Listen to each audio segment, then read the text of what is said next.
Hello दोस्तों, welcome to my channel job alerts for you. और आज की जो रिक्रूटमेंट है वो है नाबार्ड ऑफिस अटेंडर रिक्रूटमेंट के रिगार्डिंग।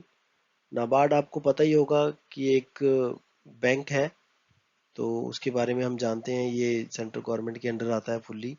तो ऑफिस अटेंडेंट जो 10th और 12th पास आउट है उनके लिए बहुत ही अच्छा अपॉर्चुनिटी है कि वो अपनी ऑफिस अटेंडेंट जॉब के लिए, क्योंकि बहुत से लोग लेना चाहते हैं ये जॉब।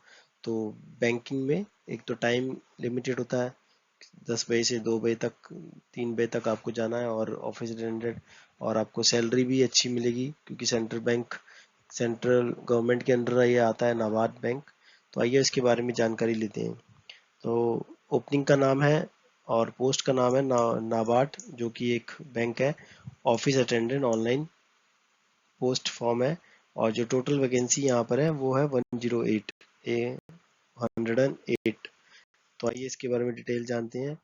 तो स्टार्टिंग और जो डेट है हमारे पास वो है 2 अक्टूबर से ये स्टार्ट हो चुकी है ऑनलाइन एप्लीकेशन। आपको ऑनलाइन ही एप्लीकेशन अप्लाई करना है ऑफिस अटेंडेंट के लिए। और जो एलिजिबिलिटी क्राइटेरिया है, एजुकेशन और कैसे अप्लाई करना है और क्या इसका रिटन टेस्ट होगा वो आगे हम डिटेल में पढ़ेंगे। तो लास्ट डेट जो है वो है 21 ऑफ अक्टूबर। तो सिर्फ लमसम 20 डेज की विंडो इन्होंने दी है कि 2 अक्टूबर से आप अप्लाई कर सकते हो और 21 अक्टूबर लास्ट है। और प्रिंटिंग ऑफ एप्लीकेशन अगर आपने अप्लाई कर दिया तो आप 5 नवंबर को प्रिंट करवा सकते हो। और जो ऑनलाइन एप्लीकेशन है वो भी, ऑनलाइन जो एग्जामिनेशन है वो भी बहुत जल्दी ले रहे हैं क्योंकि इनकी ज्वाइनिंग भी बहुत जल्दी होगी, क्योंकि नॉर्मल सी पोस्ट है ऑफिस अटेंडेंट की जो 10th और 12th पास के लिए होती है। तो 21 नवंबर को इसका एग्ज़ाम होगा ऑनलाइन। ठीक है, डेट पहले से आ चुकी है। एज लिमिट की बात करें तो आपकी जो मिनिमम एज है वो 18 साल होनी चाहिए और मैक्सिमम एज 30 साल होनी चाहिए इसमें। जैसे कि मैंने पहले ही बताया कि क्वालिफिकेशन की अगर बात करूंगा तो क्वालिफिकेशन 10th होनी चाहिए, जिसे हम एसएससी या मैट्रिकुलेशन भी कहते हैं। मतलब यहाँ पर अगर कोई कैंडिडेट 10th पास आउट है तो उसके लिए बेसिकली देखो ये 10th पास आउट के लिए होती हैं ऑफिस अटेंडेंट जॉब। लेकिन हमारे इंडिया में इतनी अनएम्प्लॉयमेंट्स है कि यहाँ पर 10th के बदले जो ग्रेजुएट है वो भी अप्लाई करेंगे। लेकिन मैं बस ये रिक्वेस्ट करता हूँ कि जिसकी है 10th की तो उनको अप्लाई किया जाना चाहिए, वो अप्लाई करें। ठीक है।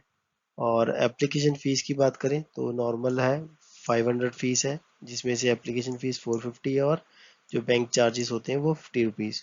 और यहाँ पर एज पर reservation criteria SC ST PWD और एक्स सर्विसमैन के लिए 50 रुपीज़ है नॉर्मल जो बैंक चार्जेस है। ठीक है।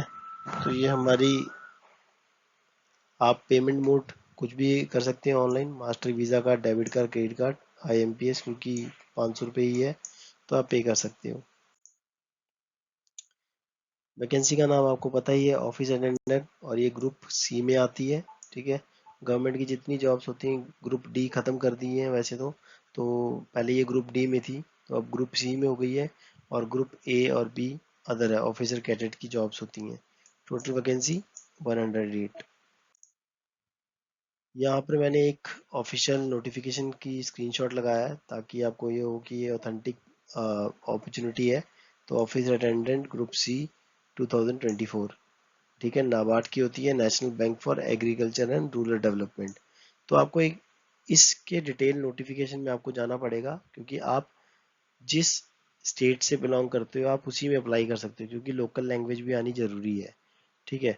तो डिस्क्रिप्शन बॉक्स में आपको डिटेल नोटिफिकेशन और अप्लाई ऑनलाइन का लिंक मिल जाएगा, तो आप एक बार गो थ्रू होके उसके बाद ही आप अप्लाई कीजिए। ठीक है। बाकी डिटेल्स ये शॉर्ट में है कि वैकेंसी हमारी 108 है और एज क्राइटेरिया 18 से 30, पास आउट 10th होना चाहिए, और जो ग्रॉस एम्यूनमेंट है मतलब आपकी सैलरी होगी वो लमसम 35,000 होगी। ठीक है। तो ये आप एक बार डिटेल नोटिफिकेशन पढ़ के ही अप्लाई करना कि किस स्टेट में आप अप्लाई एलिजिबल हो और उसके अकॉर्डिंग। यहाँ पर मैं थोड़ा डिटेल में बता देता हूँ eligibility criteria education qualification wise, कि candidate should be pass 10th class from concerned state UT.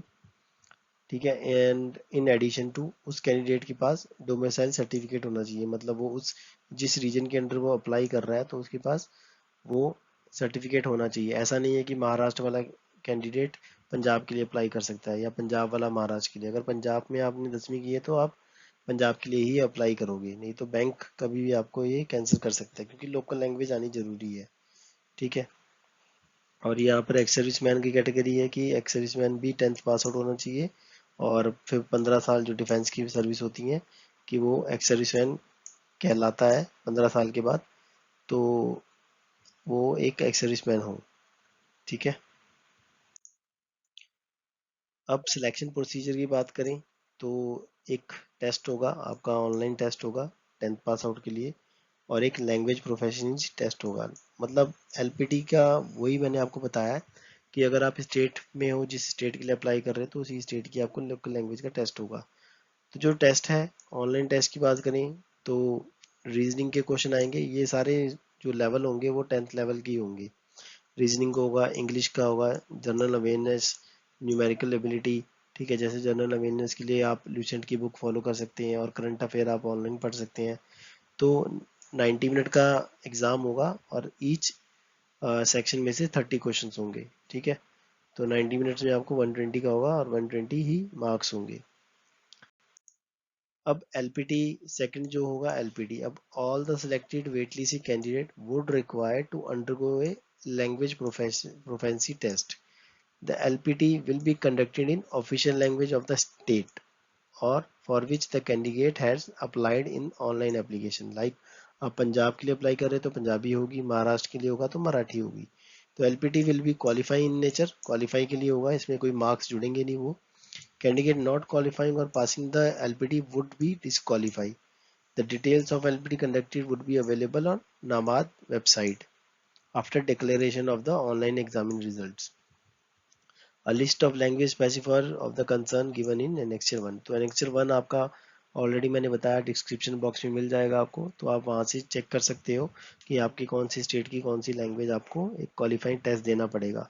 ठीक है। तो एलपीटी भी जरूरी है, लेकिन इसके मार्क्स नहीं जुड़ेंगे, लेकिन ये क्वालिफाइंग नेचर होगा। तो एक अच्छी अपॉर्चुनिटी है जो 10th और 12th है, जो हम कहते हैं कि अब आगे क्या करें, मतलब किसी छोटा सा बिजनेस स्टार्ट कर लेते हैं, वो भी अच्छी बात है।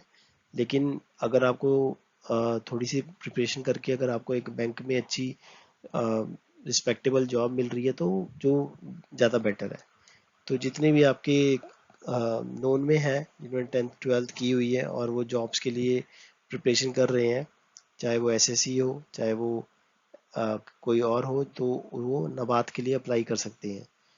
तो जितना हो सके इसको शेयर कीजिए ताकि जो भी एस्पिरेंट है उसके पास पहुंचे ये बात।